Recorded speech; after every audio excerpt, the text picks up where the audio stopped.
My name is Joanna Ybarra, and today I am going to talk to you about bullying, and more specifically bullying in the state of Kansas, where I'm from. StopBullying.gov says bullying is unwanted, aggressive behavior among school-age children that involves a real or perceived power imbalance. The behavior is repeated or has the potential to be repeated over time. Both kids who are bullied and who bully others may have serious lasting problems. Although Kansas has anti-bullying policies and laws in place, I strongly feel that it is lacking a couple of components, more specifically a communication plan. Kansas should add this to their current policies. I am going to cover bullying in general and then include reasons why the communication plan should be implemented in Kansas. The 3 points that I'm going to talk about tonight is bullying is a major problem. A communication plan has been shown to be effective in preventing bullying. And then also we'll talk about the clear consequences of bullying. According to the National Crime Prevention Council, children who are bullied are often singled out because of a perceived difference between them and others, whether because of appearance, which includes their size, their weight, their clothes, the house that they live in, or the car that their parents drive or that they drive, intellect, or increasingly ethnic or religious affiliation and sexual orientation. When I was young, I was bullied a lot. I grew up here in Valdosta, and my classmates were all blonde hair and blue eyes and light skin. And I had dark hair, dark eyes, and dark skin.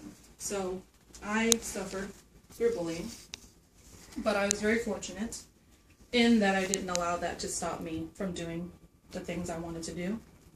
And it didn't depress me, it didn't bring me down, and instead it made me stronger. But, according to the National Crime Prevention Council, children who are bullied are often singled out because of a perceived difference between them and others. And then also, according to American Psychological Association, kids who are bullied are cautious, sensitive, quiet, withdrawn, and shy. They are often anxious, insecure, unhappy, and have low self-esteem. Some are depressed and engaged in suicidal ideation much more often than their peers. They often do not have a single good friend and relate better to adults than to peers. If they are boys, they may be physically weaker than their peers. You see a lot of bullying on TV. You see it in the news, you hear it in the news, and you hear stories about kids who have suffered through bullying. And in Texas, there was a girl who was bullied. She was 15 years old and committed suicide because of all the bullying that was going on in her life. So this is why I am presenting to you that Kansas should implement a communication plan, which includes a plan for notifying students, families, and staff of policies related to bullying, including the consequences for engaging in bullying. Arkansas and Delaware are a couple of states that have this plan implemented in their schools.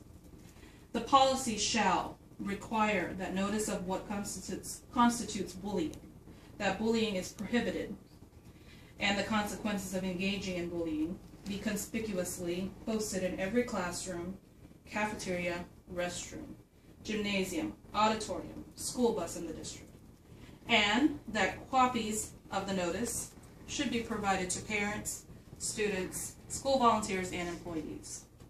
I truly believe that if there was this plan in action and that people knew what the clear consequences of bullying were, that it would be reduced.